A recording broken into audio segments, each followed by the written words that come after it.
So Visionary Communities is a podcast about eco-villages, intentional communities, unintentional communities, co-housing, tiny house communities, you name it. It's what's going to turn this ship around. I believe we will live in a future where we will have our tribes again and live sustainably in regenerative communities, following indigenous wisdom and honoring the land so that we can live in harmony with each other and all people.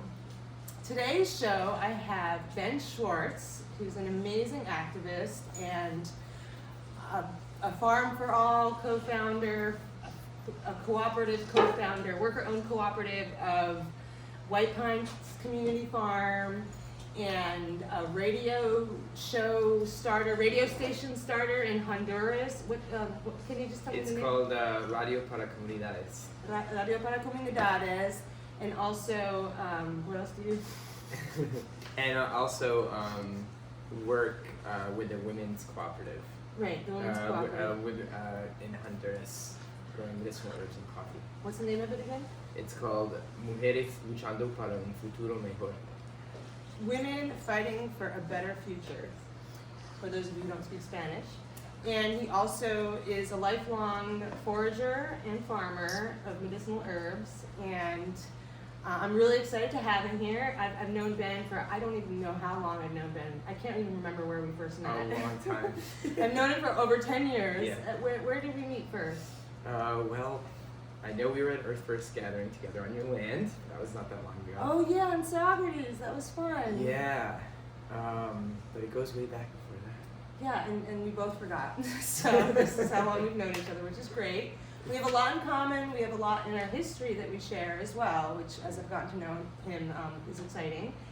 And I'm looking forward to more collaboration. He's generously offered to incubate my budding nonprofit on eco-village law. So I hope to start a nonprofit to help start up eco-villages and intentional communities. And I'm just really excited to have you here, Ben, today at my relaunch of Visionary Communities. I have taken a long break, a year and a half. As I mentioned before to the audience before we started recording, I started 3 shows really ambitiously, and then I was just doing too much and working myself too hard without any breaks, and I had to stop everything and take care of some adrenal fatigue and some, severe stress reactions. So now I'm doing great, and I've learned how to ask for help, and I'm so grateful that everybody's here to support my relaunch, and everyone that's helped, Erickson with the filming, and Ben being here interviewing, and everybody else who's just here in attendance, interested and engaged. So thank you for your presence here at the Sacred Fire Schoolhouse. This is my house. We're doing this in the studio of the firehouse, this is the old firehouse where they park the engines, and the trucks, and across the way, connected by a breezeway, is the schoolhouse, the hamlet of Tabasco, which the town donated to the fire department at Core Company number 2 when the school system centralized. So this used to be a community space and a learning space, and I'm bringing that back to life in a new incarnation. So on to the interview. So